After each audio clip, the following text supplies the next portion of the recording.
mengenang momen sakral detik-detik proklamasi. Proklamasi Kemerdekaan Bangsa Indonesia 17 Agustus 1945 merupakan peristiwa bersejarah yang menggambarkan perjuangan bangsa Indonesia dalam mengikrarkan kemerdekaan bangsa Indonesia. Sebelum proklamasi, banyak sekali peristiwa yang terjadi. Pada tanggal 15 Agustus 1945, terjadi perdebatan serius antara golongan muda dengan Bung Karno, di mana golongan muda mendesak Bung Karno agar segera memproklamasikan kemerdekaan Indonesia, mengingat Jepang menyerah kepada sekutu. Akan tetapi, golongan tua mempertimbangkan bahwa kemerdekaan tidak dapat diikrarkan secara sepihak, melainkan harus melalui panitia persiapan kemerdekaan Indonesia. Di puncak perdebatan, anggota golongan muda, Khairul Saleh berkata, "Sekarang Bung, malam ini juga kita kobarkan revolusi." Bahkan, Wilkana, anggota golongan muda, mengancam Bung Karno dengan berkata, "Jika Bung Karno tidak mengeluarkan pengumuman malam ini juga, maka esok akan terjadi pembunuhan dan pertumpahan darah." Mendengar hal tersebut, Bung Karno merasa tersinggung dan marah, lalu berkata, "Ini batang leher saya. Serahkan saya ke pojok. Potonglah batang leher saya malam ini juga. Tidak perlu menunggu hari esok." Pertemuan antara golongan muda dengan golongan tua tidak menghasilkan kesepakatan. Golongan tua tidak menerima pendapat golongan muda. Setelah dari kediaman Bung Karno, golongan muda mengadakan pertemuan di Jalan Cikini nomor 71 Jakarta.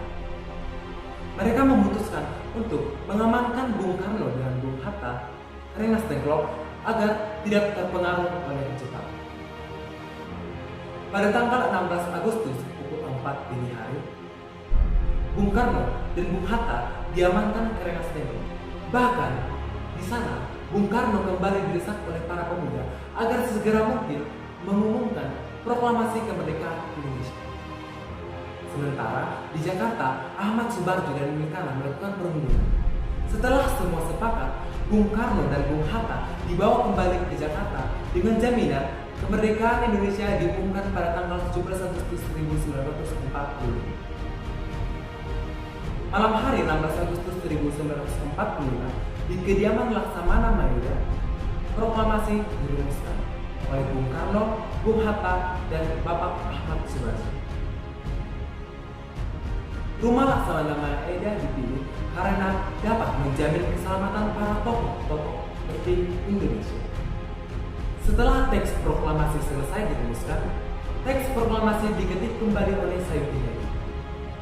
Pada tanggal 17 Agustus 1945, pukul 5 pagi, para tokoh-tokoh penting Indonesia meninggalkan rumah Laksamana Mayuda. Mereka memutuskan membaca teks proklamasi di kediaman Bung Karno, tepatnya di Jalan Pegangsaan Timur nomor 56 Jakarta. Pada saat itu, di rumah Bung Karno sangatlah sibuk. Wilkana sibuk mempersiapkan acara, sementara Suhud mempersiapkan tiang bendera dan Ibu Fatmawati menjahit kain bendera merah. Upacara saat itu berlangsung sangat sederhana. Bung Karno dan Bung Hatta keluar rumah. Mereka melangkah mendekati Mei, dan Bung Karno dengan suara lantang membacakan pidato. Setelah membacakan pidato, Bung Karno kembali membacakan teks proklamasi.